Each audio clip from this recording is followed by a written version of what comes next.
Okay, we're just waiting for a few more people and we shall begin. We're going to talk about soul agreements because this has been like a recurring theme in the past week, or actually the past month. A lot of the private sessions that I'm doing are dealing with soul agreements and, staying with the soul agreement you agreed to or breaking it.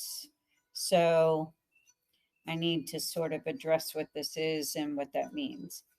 And I'll also take questions as far as, understanding and teaching this concept. First of all, soul agreements are basically, they're karmic agreements that you come in with and you can change if you want. There is a free will factor that a lot of people don't understand. A lot of people don't understand when free will sort of intersects with, a chosen agreement or something that is meant to be written in the stars. And some people feel like they're resigned to living that agreement, but a lot of times because of free will, there are certain aspects of agreements or dynamics that have changed because certain people didn't choose what they agreed to choose. And then it changes the dynamic of your agreement, your dynamic, your situation. And it's not quite what you agreed to. Some people are having a hard time with that. Like, thinking, well, if it's not written in stone, then why should I even believe it? The thing is that as long as you remain fluid and you accept the fact that some of these aspects can change, the core dynamic of the agreement is still in play. It's just that certain souls change the game. They either delay it a little bit or they try something else and then they come back to this original agreement and then you have to wait it out, or you don't have to. That's your free will part of the soul agreement. Let me introduce myself. My name is Psychic Carla Barron. Actually, not Psychic Carla Barron, but I am a psychic, and I'm well known in many fields. In this, I'm known for psychic crime, but I have been doing readings pretty much all my life. So what I know from the reads is if you end up abdicating the agreement, if you abdicate the agreement and you just say, well, I'm not willing to wait, I'm not willing to be patient, I'm not willing to, put the work in, and then the agreement dissolves because of your free will not to do so. What does that mean? That means that you're going to have to do that lesson at some other point. Because it's not just the other person learning the lesson, it's you too. So, if the elements aren't there that were originally agreed upon, let's say somebody is afraid or somebody is dealing with something else first, and you have to wait it out. It depends on, first of all, how important is that life lesson to your progression and to you? Or is it something that you can just let go and let somebody else go in there and do the lesson for you. It depends on how important it is to your progression, to the building blocks that make your soul, the building blocks that sort of write your history and your legacy. So if you want to abdicate and you don't want to do that particular life lesson or relationship or family issue or whatever it is, if you don't want to do it, you can step off, but I guarantee you, you're going to have to do it again. So let's just clean house now. Why are we waiting? You know, this thing where people are so afraid to make a move or so afraid to say how they feel or so afraid to have a voice or so afraid to put themselves forward for fear of what? Honestly, for fear of what? I mean, right now in 2025, almost 2026, we're looking at a time where at this point in history, the stuff we're living through is not as difficult as it was 400 years ago, where your life was on the line. You could be burned as a witch, you could be, um, you know, uh, hung for your belief system. You could be, you could live in poverty and like they could exile you somewhere, or you could have a disease that no one has found a cure for. I mean, there's lots of stuff that was happening back then that, you know, we have to look at how nice we have it now. So many people complain that, oh, I just don't want to do it anymore. I'm done. I want to get off the ride. I don't want to do these soul agreements anymore. You know what? Do it now or you're going to have to do it again. Right now, we've got it so much easier than they did hundreds and hundreds of years ago. So stop being spoiled and just do your thing, do your lesson. And you know what? It happens where it resolves so much more quickly if you just get on board with it, if you just go along with it. So many people fight that, going, oh, well, I'm not ready. I have to. This is one I hear all the time. I have to wait until blah, blah, blah. I have to wait until something else happens, or somebody else gets out of their marriage, or somebody else gets out of their job, or I have to wait until it's perfect. First of all, I can also guarantee you there is no perfect set of circumstances by which this happens. But I try to post things to make you guys see that a lot of these I have to wait until moments are just you stalling. It's you.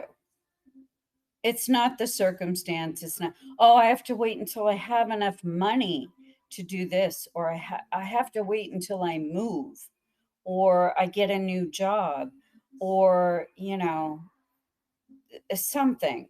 There's always some excuse for why you might hold off on that particular decision. But I will give up what I do for a living if this isn't true. I swear to God, you don't have to do that. You can just go forward with your plan, and the universe aligns with you when you do that. Just go forward with what you want, with what you know is true, with what you know is meant to happen. And stop fearing the unknown, like, oh, I just don't want to make somebody mad at me, or I don't want to, lose my job that I hate, or I don't want to do something because the circumstances aren't aligning with what I thought it should be. I have news for you. I have lived this every single day of my life now for as long as I can remember, that I go forward. I don't sit there and think about, oh, it needs to be the perfect set of First of all, I know that it's going to work out for me because whatever isn't right will fix itself and the universe will make it so. I don't worry about that. I don't worry about like the little things that I obsess about actually working out to be okay. Because it always does. Which brings me to another point. It's like, why does my spell casting work for me when, in all honesty, it really shouldn't? I mean, I go against every rule in the book. I go against every obstacle. I mean, impossible things. And they work. You know why? Because I don't believe in the other stuff that gets in the way of it. It's all your perception. People think that, oh, I don't have enough time. I don't have enough time. I need more time. First of all, time is a human construct. That's something we created to sort of organize things here. If I lived by a calendar or a clock or any other such thing, I would never, first of all, I wouldn't keep doing this. I just don't have any interest in following the rules, you know? I mean, that is somebody else's set of rules. I can stretch time. I can enhance time. I can actually, I found out a secret to stretch time so that I have enough time to do what I need to do and nothing gets upset, nothing gets out of alignment, everything is fine. I can stretch time to make it fit. So many people are racing against time, racing against this and that. First of all, for what? For what? For somebody else's idea of you should have been doing this by such and such a time or such and such an age or, you know, year or whatever other, you know, criteria that they put forward. Come on. I have lived this. Otherwise, I wouldn't talk about it. I never would teach a concept or a construct that doesn't work for me. So it works for me. Everybody has a different way of doing it. Not everybody could live on the edge like I do, but you can use that same theory that you can lengthen time as you need it. The universe will help you out. Like, let's say there's an appointment you have to make, you know, it's like it's this appointment that if you miss it, everything else falls to the wayside. Okay. So, in my experience, like usually what happens is something happens to that appointment where it has to be delayed. Or magically it's you know, they have to reschedule. That's what I'm talking about, these secrets of the universe that I have, you know, sort of accidentally fallen upon, but I'm trying to teach you guys that this actually works. Like I said, it works different for every single person, but you guys have access to the same sort of magic that I do. Okay? What does this have to do with making or breaking soul agreements? Well, soul agreements were some sort of mapping that you agreed upon coming into the lifetime. And this is predicated upon you believing that there is more than one lifetime. So I just want to say that. And you come in, with a certain set of life lessons that you're meant to do, that you're meant to accomplish, that you're meant to get through. Okay. So if all goes well, you'll do like at least most of those agreements before you die in this particular incarnation, before you cycle off, and you'll do most of it. You agree upon these lessons because it deals with soul progression. It deals with you ascending to a greater level than you were before you came in. So let's say you agree to, certain relationship dynamics or certain family situations or lessons you have to learn through your job or some sort of abuse or some sort of, issue with pride or greed or humility, something like that, arrogance. So let's say you come in and, a lot of the stuff that you agreed to with those particular souls, those soul agreements, those souls by free will or whatever aren't ready, or they decided upon plan B and they're doing something else. And it wasn't what you had agreed upon. That doesn't mean you scrap the whole idea. The universe will rush in and retool it to fit that lesson with somebody else.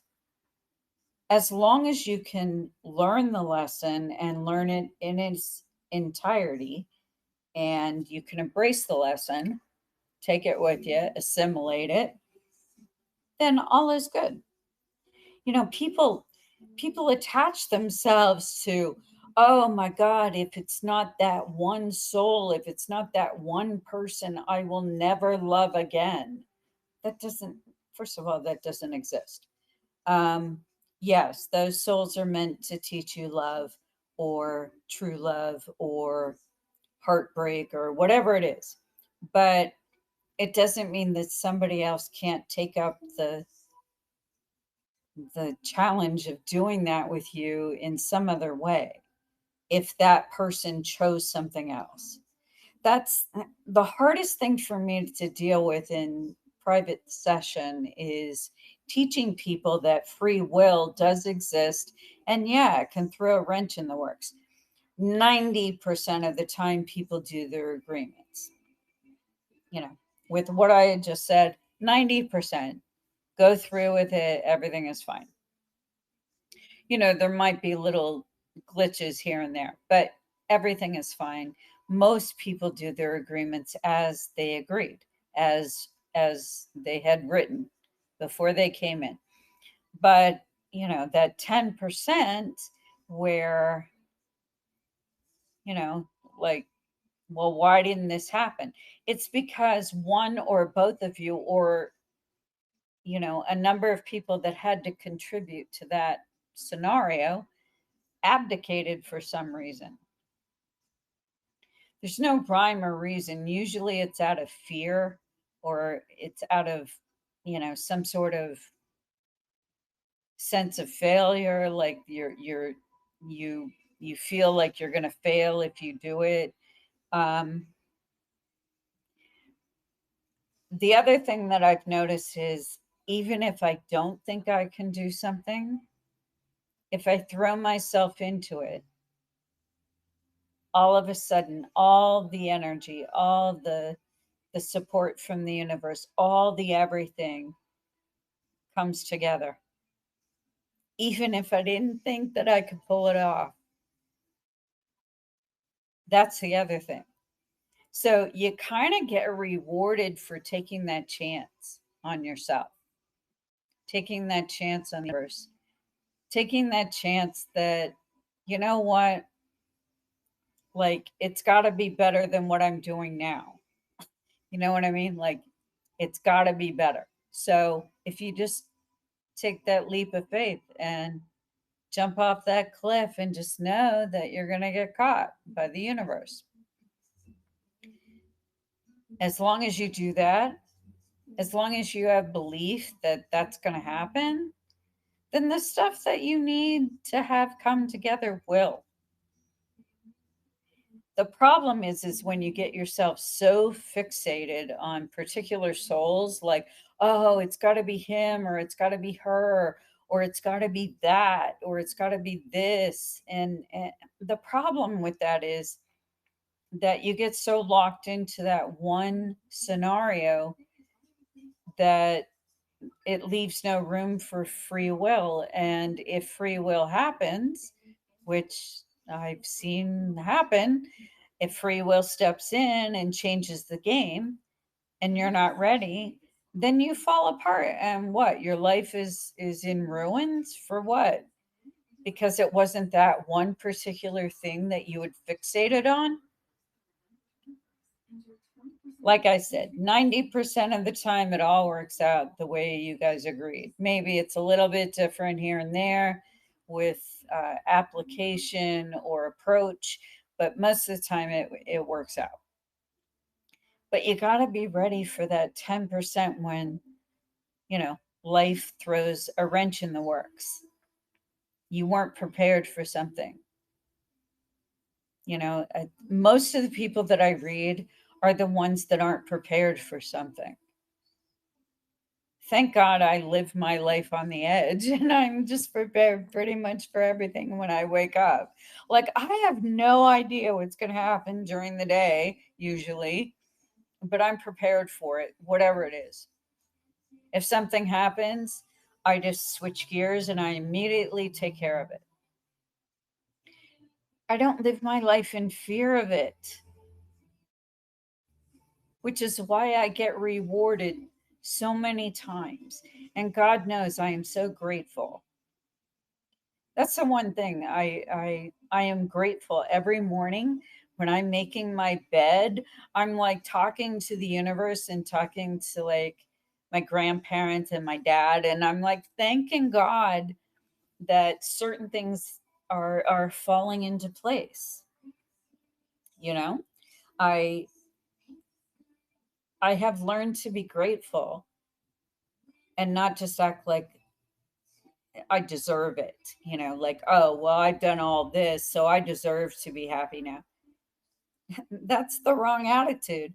The attitude should be, oh my God, that happened for me, and I'm so happy. And I'm so grateful. And I will make sure that I am worthy of that. And I will make sure that I share it and pay it forward to somebody else. That's how you get rewarded, guys. Not sitting there thinking, oh, well, I've suffered so much during my life. It's time I get something. If I thought that, I would never be doing these podcasts. I would never be teaching you guys anything. First of all, I don't need to do this. I'm fine with the amount of work I have. I have enough work to last me until the day that they bury me in. I haven't decided yet whether it's going to be a coffin or whether I'm going to be cremated. I just haven't decided. I'll decide 5 minutes before it happens. So I have no preconceptions of how things are going to be, but I'm always prepared. And if I can leave you guys with one thing, be prepared. Just be prepared for the twist of fate that happens and stay on course. Don't let it throw you off course. Don't let it make you sick. Don't let it make you feel like you failed. Don't let it make you feel like, oh, well, that means my entire life is ruined. No, it doesn't. It just means that you hit a little glitch and you take care of it and then you keep on the path. So I will take questions from you guys because some of this is hard to understand unless you do the work I do. But soul agreements aren't written in stone. They are fluid. Try to remember that as you go forward. Don't try to hold somebody to an agreement when, for free will reasons or because the dynamics weren't correct or the elements weren't present that would make that necessary. Don't blame the universe for certain things being out of your control. Just switch gears, and the universe brings you maybe even something better. But keep on track, keep doing what you have to do, keep your part of the soul agreement intact. Don't give up just because somebody else had to choose something else because there was an accident in the family and somebody died, or something happened, some tragedy befell that situation. That is not your fault, and it doesn't mean that you have to give up your path or what it is that you agreed to do. You take a moment, you recenter, and then you keep going forward. You don't let your entire life fall apart because one element ended up taking a different path, or they ended up delaying it for some reason because they're not ready, they're scared, they don't have enough money, they something else happened to them that nobody has any control of. People people don't understand that you can't control every aspect of life. That's the whole reason why we incarnate here, is because there's always going to be a little surprise. And if you could prepare yourself for that every morning, that there's always going to be some surprise that you're not ready for or you didn't anticipate, it'll be amazing how the surprise ends up being better than your original plan was. I have found that to be true personally. I don't know how many days. I can't count the number of days where that has happened, where a surprise happens and it ends up being better than what you know, I think I mastered, that particular thing, and I made that decision, that it was going to be this, and what ended up happening was better than what I thought. So who am I? Who am I to go against the universe, the all-knowing? Who am I to do that? I'm nobody. I'm just a part of this, and I'm a grateful part of it. So, okay, I explained part of what I know about soul agreements, but I think you guys might have other questions. So, this is the time to put it forward if you have a question about what I'm saying, because some of this might not be easy to understand. So, if you have a question, just send me a request. I'll put you on, and we'll address whatever that is. And you can state a personal story about it, like your own personal, situation, and how does that fit into a soul agreement? And do you get punished for breaking soul agreement? Only if you're doing it because of something selfish. That's the only time I've seen where you get something taken away. If you're doing it for a selfish reason or something that's self-aggrandizing, where you're using a situation to take advantage of someone or something, and you're breaking a major agreement to do so, that's going to come back to haunt you. So I'm just saying. So yeah, there are consequences for breaking soul agreements. It's better if you just sort of keep on track and just do the stuff, do the work, do the lesson, do your thing. Don't try to jump off the train going, oh, I'll do it next time. First of all, It'll be a whole new set of circumstances. And chances are, if you try to do it next time, it's going to be 2 to 3 times more difficult the next time. So why don't we take the easy route and do it the way we planned and not be so scared of it, because it'll go by so fast. I mean, it really will if you just get on board with it. People that say, "Oh, I'm afraid to say what I need to say to somebody," or "I'm afraid to do it, I'm not ready yet," or I can't count. I don't think there's a day that goes by in my readings that I do for people that I don't hear those sentences. I mean, it's almost like a recording.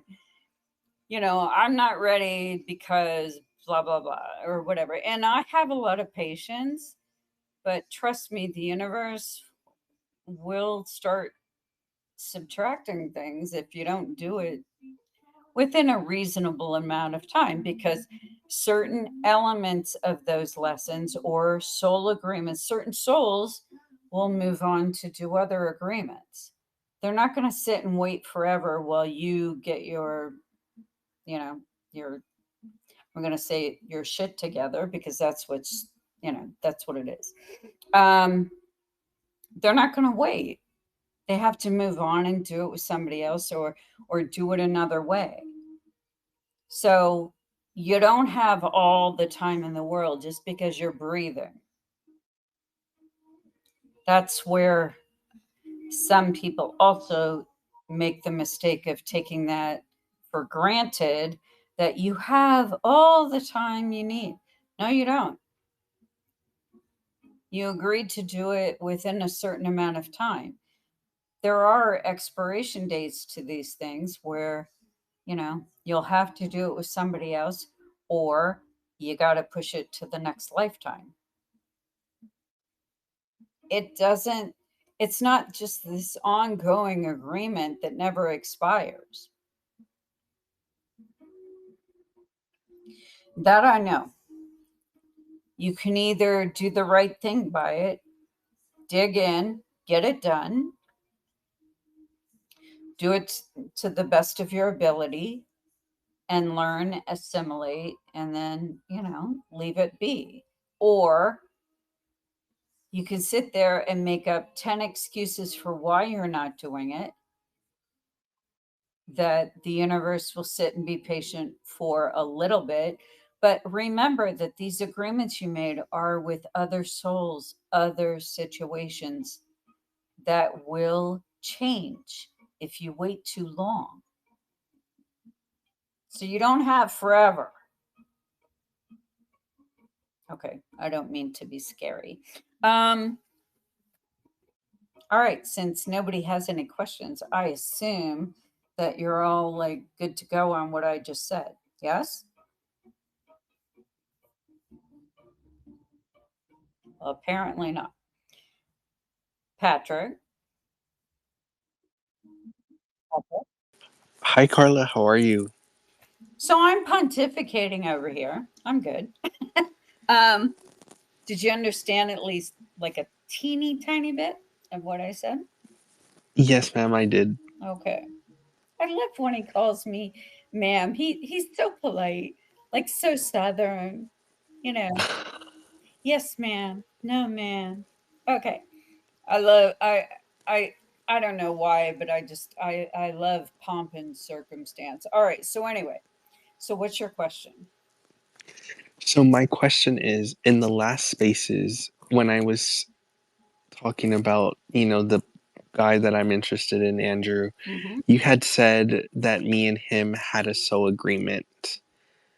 And my question to you is, when I first met him, it felt like I saw white clouds and everything, like white, like pureness. Is that a part of the soul agreement, or was that just something else? Well, so you're questioning like the Like when I like the energy that you were placed in when you met him? Yes, ma'am. Like it was all white.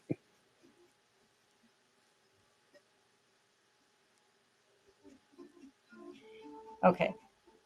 Let me look at that for a second.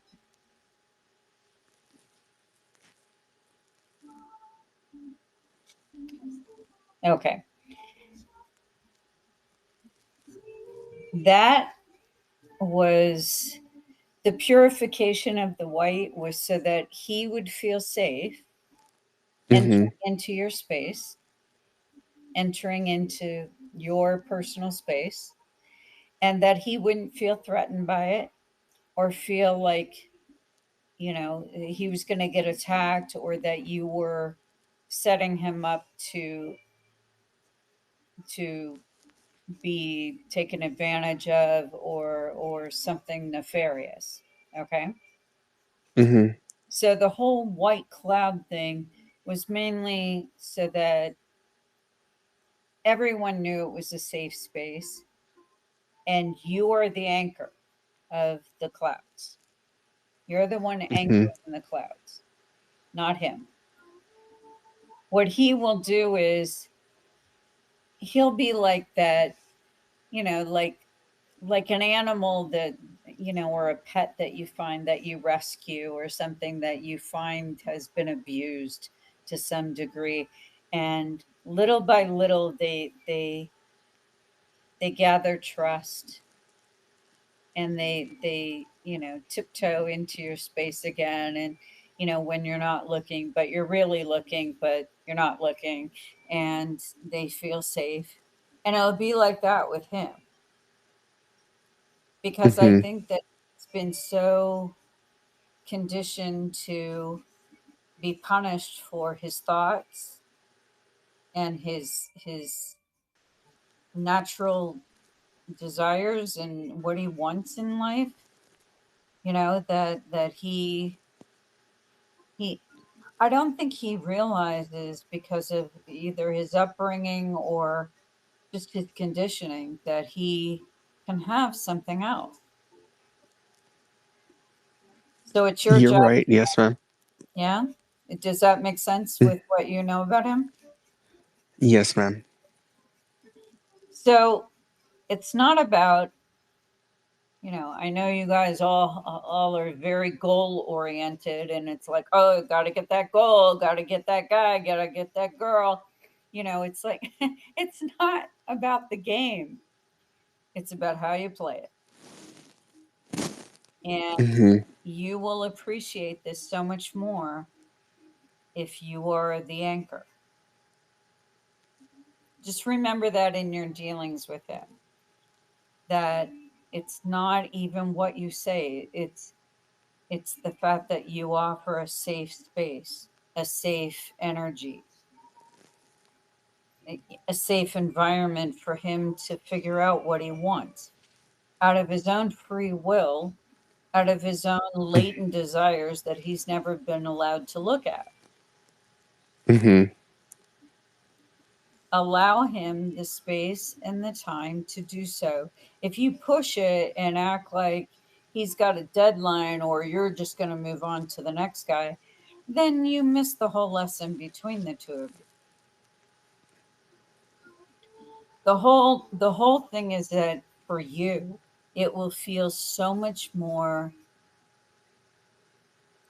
like you'll experience so much more euphoria if you wait and watch it happen in real time with him, instead of forcing it to meet your expectations on a certain date on the calendar.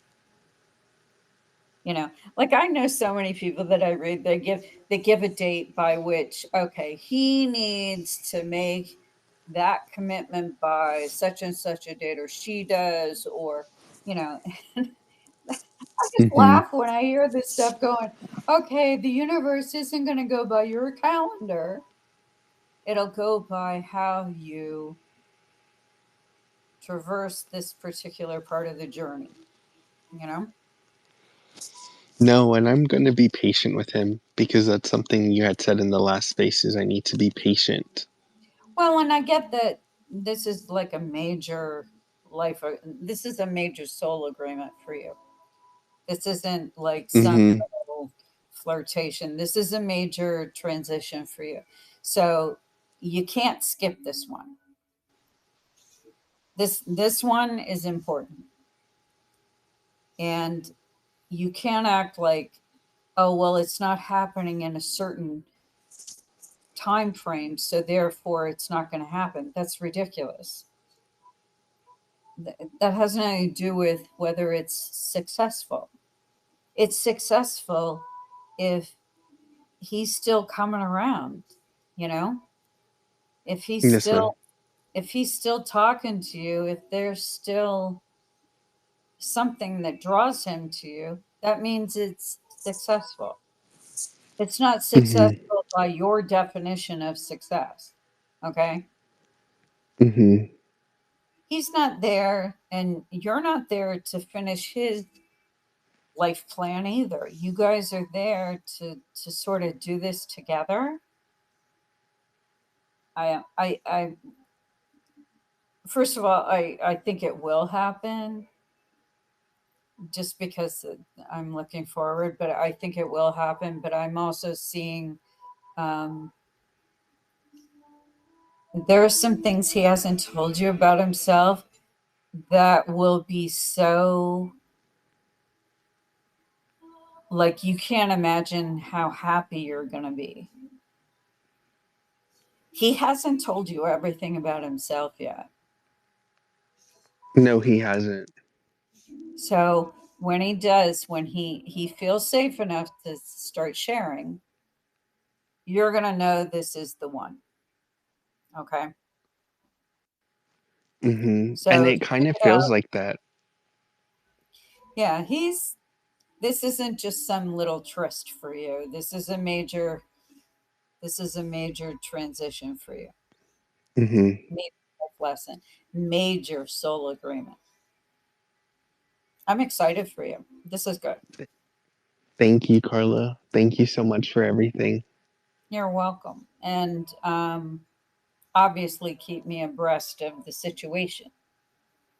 Yes, Um, ma'am, I will. so any other question for me about Mm, like soul agreements and what this all entails? with the soul agreements, I know that when you are referring to soul agreements, it also refers to friendships as well, correct? Oh, absolutely. Mhm. Family. It can refer to family, work associations, work dynamic, career aspirations, anything like that. Agreements between souls.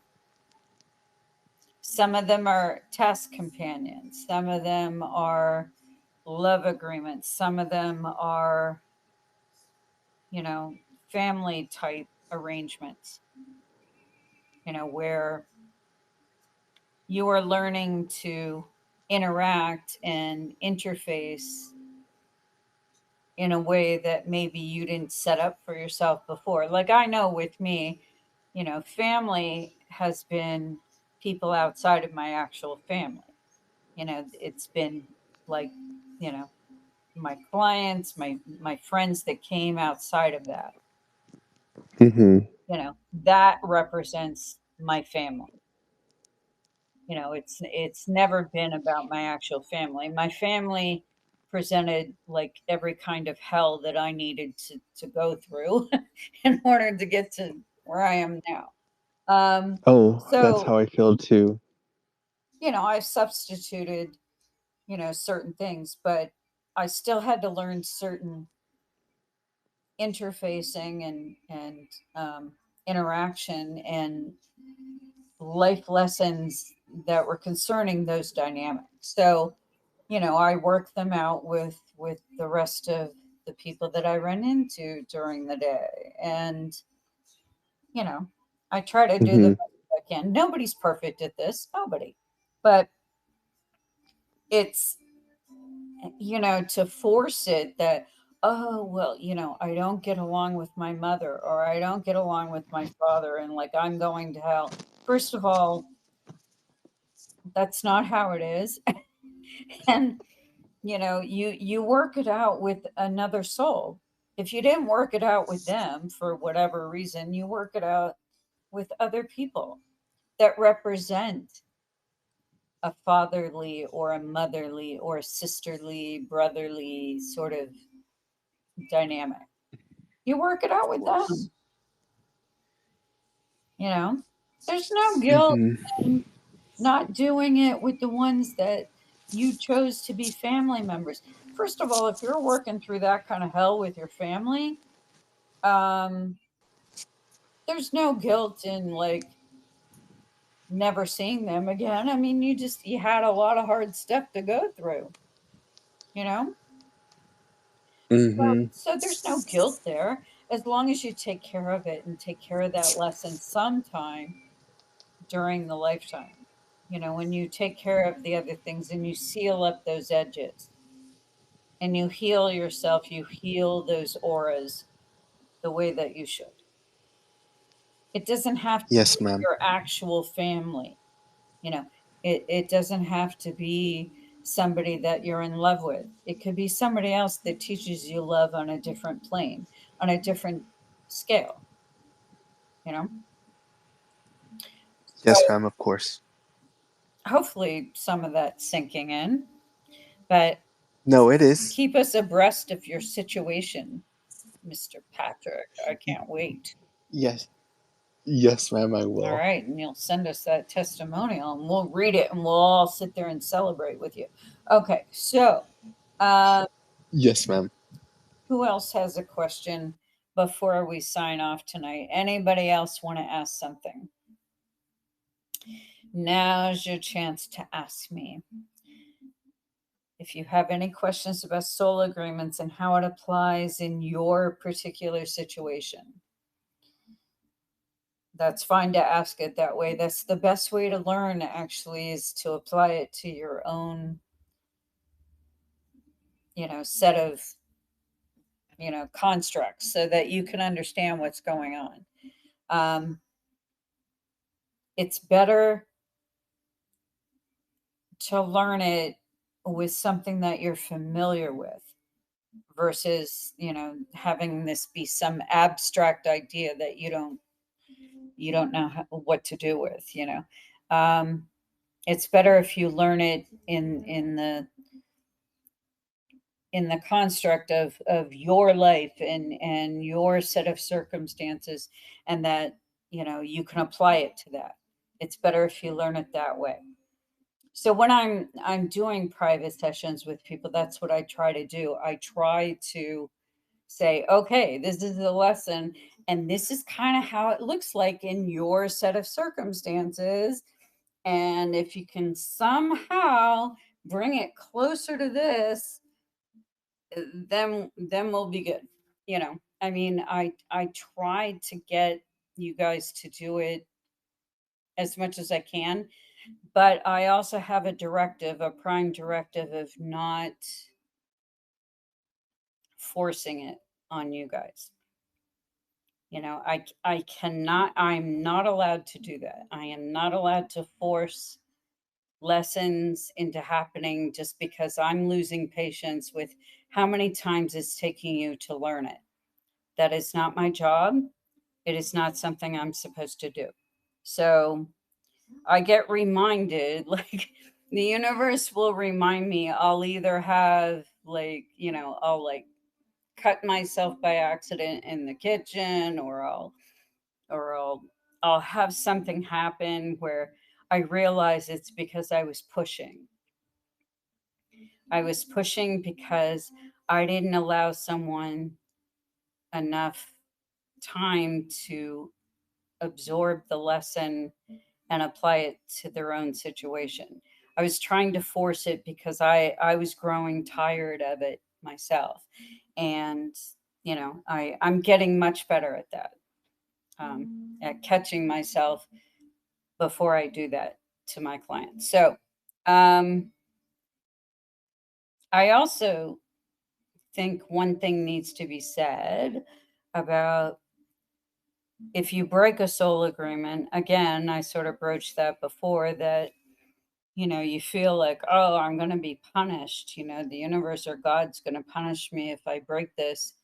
Like if I've been in a marriage for 25, 30 years and I'm going to be punished if I leave. And the thing is that we're not meant to be confined to a lesson for all of our lives unless that was the specific agreement, that it involved your entire lifetime. Like sometimes there's an agreement for like a handicap or some sort of, let's say you were relegated to a wheelchair for your entire life. And, you know, that's an agreement because you're supposed to look at it through that prism, through that particular obstacle, and contribute, what you're finding, as you live that life with those obstacles, those physical impairments, and that pain you might be going through, and judgment and how other people treat you and whatnot, and opportunities lost or given to you. You're supposed to be able to navigate that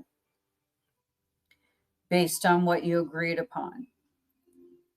And that's the only time where I see it's like a lifelong thing, where you are subjected to that lesson, and every other lesson has to fit inside that box where you're living that lesson with that impairment, with that physical, um, whatever it is. I mean, I, for instance, I was born with, some level of OCD, but it was really triggered with certain emotional things I went through in the lifetime. And then it became what it is now. Instead of just saying, oh, I have OCD and I'm afraid to go outside my door, I made it work where I applied myself and I actually used the OCD to make me better as a psychic. So you can either succumb to whatever it is, whatever that obstacle is, or whatever, you feel is a hardship. You can succumb to it, or you can use it and make yourself better for it. Let me see who else is asking. Michelle. Michelle, I have you on. Okay, Michelle. Hi, Carla. Hey. So How are you? I'm hoping that you are understanding a little bit of what I'm saying. Um, Yes, I am. I actually you touched on something that really it spoke to me. You said the soul agreements could be with marriages and so forth. mhm. My first marriage, I went into that marriage thinking that was for life. 24 years later, broke I left because it was just too much. And then I met the love of my life in 17 years. It's crazy, but I guess that was my soul agreement and had to be broken because it was unbearable. Well, and you can either go by, the prison that certain religious beliefs would put you in, Hmm. or or Right. or you can realize that you did the lesson with that person. You realized, what you were participating in was over, and that karmic thread, that agreement was over, and you had done what you had set out to do. Yeah, I had a lot of guilt, and it was like I was supposed to be in it, for better or worse, because that's the way I was brought up, being Catholic. So many women and men, I mean, go through stuff, and it's like they put themselves through all these, like, these hoops and these, I have to sacrifice, for whatever. So many men like sacrifice their happiness all their lives because that's what they were taught to do.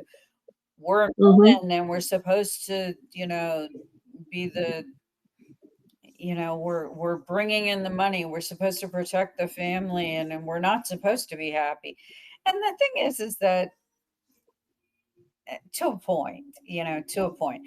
But if you Mhm. sign on for a whole lifelong thing, it's very rare that it's a lifelong agreement. Mhm. Very rare. If you learned what you needed to learn, you'll know the point where you have to break that soul agreement. You will know when that is. Yes. You'll know the point where it needs to break. Now, here's the caveat to that. If you Mhm. take it beyond that point, you will be creating more karma. If you Right. get beyond that point because you feel guilty that you shouldn't leave, or that Mhm. the other person will fall apart without you, or whatever it is that you've talked yourself into, it Right. it will actually create a set of circumstances that will exacerbate the situation. It'll actually make Right. it worse. It's better I think by clean. uh-huh. Do it clean, rip it off like Mhm. a Band-Aid. Do it clean, you know? And I realized that I was stronger than I thought I was. That I think was one of my lessons. Well, and chances are very good that you became who you were supposed to become, and your Yes. personality started aligning with that instead of being a doormat. Mhm. Not to Absolutely correct. not to be derogatory in any way.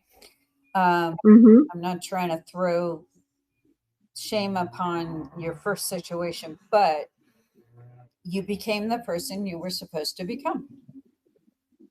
Mhm. And I had to leave in order to do that. Well, Mhm. and there's no shame in claiming yourself. Like I said, the longer you go beyond the point where you know it's supposed to break, you need to Mhm. break that soul agreement at the point when it's finished. Because if you take it beyond that, you will experience what I like to call, it's almost like a it's almost like soul fallout. It's like a fallout. Um, Mhm. like nuclear energy has a fallout. It's almost like that, where there's a fallout, and You're absolutely correct. it will taint the rest of your life if you hold on. Yep. The longer you hold on to something you're not supposed to be in, It gets toxic. it Definitely. it will, and you'll either a become sick, or the body will become diseased, or Mhm. you will lose sleep, you will have nightmares, psychologically you'll start unraveling. um, Mhm. I've seen it happen where, if you hold on to things that you're holding on to just because you're afraid of letting go. First of all, it's Mhm. not letting go. If something was already dead to begin with, uh, Exactly. I mean, I don't mean to be so blunt with it, but if it was already dead to begin with, there is no amount of you staying around longer that's going to make it better, you know? Exactly. Yes, you're absolutely correct. And it does create I, problems, because I've seen people become ill, and I've seen people develop cancer, you know, wow. uh, they've, they've I've seen psychological issues where, there's mental instability. I've seen early Alzheimer's happen from that. Wow. You know, there, Well, this just confirms that I made the right decision well, you a absolutely long time did. ago. And Mhm. thank you for telling your story, because that actually is a very good example of breaking a soul agreement. And you did it. Mhm. You did it when you should have. I think you were about 2 years late, but you still did it. Yes, exactly. That's why I'm saying with the guilt and everything, I it get was yeah. I don't know your time frame, but what I'm picking up is that you were about 2 years late in doing so, but you did it in enough Mhm. time where it didn't cause too much fallout, you know? Right. Mhm. So, Well, that's why I had to talk to you because when you started saying about the marriage or things like that, I was like, wow, that's me. well, That was one of my soul agreements that I had to break. and sometimes you've got to stick it out, I mean, it's not always about Mhm. breaking it off. Sometimes you got to stick it out Mhm. if there were certain lessons within a marriage or a union or a relationship, you needed to work it out and you didn't learn what you were supposed to learn. Sometimes you've got to dig in and actually do the work. But, Mhm. it's here's how you're going to tell the difference between whether or not you have to work it out and stick with it or if it's the breaking Mhm. point. The breaking point is if you start developing illness from it. That's Right. that's when Mhm. you need to leave. Right. Right. That I Well, can't my purpose was forget. my son. I had to wait till he was old enough Yeah. that I could leave. Yeah. Well, again, That's why it was the two that was years your later. excuse. Yeah, that was your excuse for using him as your excuse. Mhm. But that's why I was picking up that you were about 2 years late on it, but it was Mhm. not so long that it caused extensive damage. So um, Right. part of what it is you will have. That's how you will know if you overstayed your welcome. If Right. start if you start having mental disorders or your sleep patterns are consistently being disrupted, or if you develop like illness in the body that's just like this abrupt illness that came out of nowhere, Mhm. and you're wondering how you got it, kind of thing, that Right. you can almost always draw a straight line to the relationship that was at the breaking point, that soul agreement, Mhm. whether it be a friend, a family member that was causing that, or your relationship with a job Mhm. or whatever it was. You can almost always Mhm. draw a straight line back to that situation caused that issue inside the body and that kind of disease to start taking over. Well, yeah, you're boy, you're hitting it right on the head because also family situation as well caused so much stress in my life that it was insane. I thought I was losing my mind. It was insane. Well, So you're hitting every mark here. It's crazy. and that's what it's going to feel like if you overstay your welcome and you don't break those soul agreements that are going to make you sick. Mhm. Either fix the soul agreement and fix it right there and then. If Mhm. it's beyond fixing because it wasn't meant to be fixed, then you've got to Right. recognize the signs of that. If you try to overstay your welcome and stay longer than you're supposed to, you will start seeing evidence of illness or disease in the body. That's how it manifests. Yes. I've seen it every single time. You're absolutely right. So Wow. it's either that or because I can even draw a straight line with mine. I mean, I was having issues with, not to get too personal, but my mother, all Mhm. and my feet were an issue, where I was having pain in my feet. And Wow. I noticed that once I started recognizing the signs of that, all of a sudden it started healing itself. When I recognized that that's where it was coming from. Mhm. And I stopped Amazing. Mhm. trying to there's a point where you got to just recognize the signs of something and say, okay, I hear you, I am going to take care of this now. Right. So Thank you, Carla. You're welcome. It's amazing. I mean, a lot of times, and the reason I said feet is because she was a Sagittarian, so it's like the feet were the part of the body that Sagittarius was associated with. So it was so funny that it was Wow. feet. And in her life, she actually had her feet amputated at the end. Oh my God. Yeah, she had like a bone thing going on, and so I psychically just started having these phantom pains in my feet, and it was That's just because I needed to deal with something that was happening there. And I realized the connection. Once I realized the connection, all of a sudden everything started healing up just fine. I'm good. wow. It was just pain that was phantom pain out of nowhere. Like That's like cramping in my feet and whatever. Like I was noticing like pains out of nowhere. Like that's how it's going to feel. You're going to have like these out of something that's not expected, something unexpected right. will hit the body to remind you to realign, to recenter, to realize Right. that that wasn't your issue, that was theirs. Wow, what a this is a good session. I try to leave you guys with something at least. I feel like I learned something. This is great.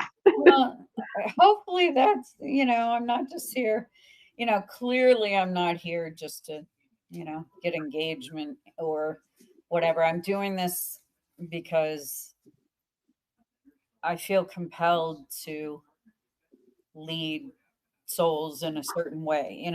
I just know. So you're definitely helping. Well, and I have received so many good things in my life that, this is how I give you guys back. I mean, I'm not a person that's about giving large amounts of money to organizations or, like starting, like I would rather get to the source and go to you guys directly and help you with your own individual path. Well, that's more rewarding than anything. Because that it's very appreciated. That throwing money at organizations and people and whatever, that doesn't do anything. It's just a waste of whatever. But me doing this and getting in there and helping you guys realign yourselves, that's invaluable. Like that to me is much more my calling than just being a philanthropist. I mean, that's just not who I am. I'm sure it's fine for other people, that's their calling, but it's not mine. It makes more sense to me that I can get in the field and help you guys readjust to what it is, to help you get. You're more hands-on, definitely. Yeah, I would rather be that. There's no point in me doing this otherwise. I would rather be in the field and leading you guys up ahead with the lantern up ahead and say, here, this is how we get here, guys. Follow me here. This is how we go. This is where it is. And do you see that light at the end? That's where we're going. And that to me is what I want to leave everybody with. And that means more to me because that will replicate into numerous generations to come.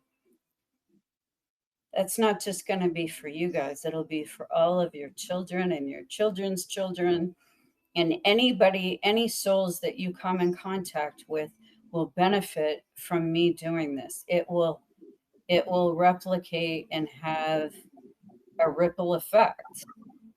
That's what I want. That makes more sense to me. Hopefully that's the right way to go, but it feels right. Okay. So that's what I'm doing.